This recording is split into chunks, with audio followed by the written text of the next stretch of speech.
Hi, I'm Paul Schiminger, and I'm honored to be the fourth executive director named at the International Bluegrass Music Association, or the IBMA as most of us know us, following in the footsteps of Art Menias, Dan Hayes, and Nancy Cardwell, who did a terrific job empowering the bluegrass professionals and our music overall. Since my arrival, we've been working on a number of priorities for the organization, as well as setting in motion efforts to help the service for our members. Lastly, and importantly, we've been preparing for the World of Bluegrass in Raleigh, which has always been a great show, and we're looking forward to another great one here in 2015.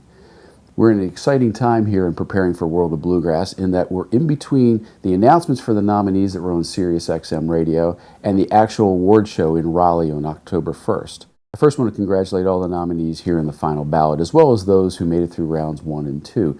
It's quite an honor and achievement to be nominated by your peers for these awards. Given the importance of the recognition that go along with these awards, I think it would be important for us to go back and look at the process for the awards, just to provide some additional transparency and clarity, since there seems to be some misunderstanding. I want to remind everyone that there are actually 4 categories of awards. 3 are selected through a committee selection process, and 1 entirely through the membership base. The Hall of Fame, the Momentum Awards, and the Special Awards are all done through the committee process.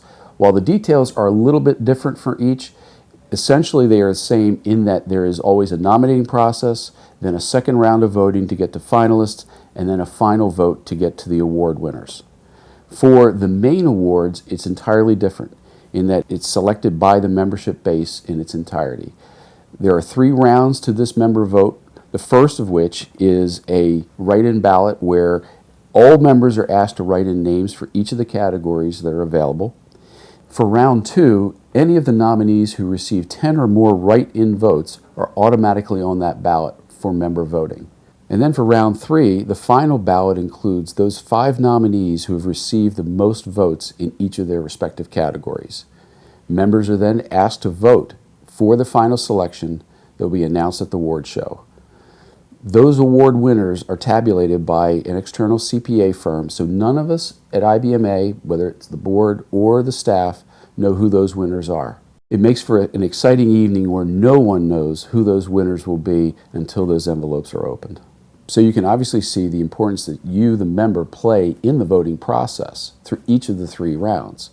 As is the case with a number of our country's political elections, voter turnout could certainly be a little bit higher. This really is your opportunity to have your voice heard through the election process to nominate and select those who you feel worthy of the honors in these awards. This doesn't even begin to address the whole issue around the number of members in our organization. That's a big priority that we have in our office, is to increase the membership base of the IBMA and add value for our members along the way. The bottom line is you are the IBMA, not just the staff, not the board members, but you. We want your voices to be heard, we want your votes, and we want you to be engaged throughout the entire year in a number of efforts that we have going on through the IBMA. One of our high priorities is to engage our members in that dialogue back and forth so that we can make the IBMA the best possible trade organization we can to help our professional members and really elevate our music overall, which helps all of us. To wrap up our discussion around the awards process, I want you to know that everyone at IBMA, the staff and the board, take this process very seriously because we know these awards are important in our industry. A task force assigned by the board this past spring brought forth some recommendations. The board considered those, vigorously debated those, and voted on them. I invite you to go to ibma.org, where all the notes from that task force as well as the minutes from that meeting are there for your reading. In my role, I want to encourage communication back and forth with our members. I want your feedback, your ideas, as we grow the IBMA together, help the music together. Looking forward to the World of Bluegrass in Raleigh this year. Want to see you there for the business conference, the award show, and the Wide Open Festival that's so magnificent. I want to thank you for your time, and I look forward to talking with you throughout the coming year.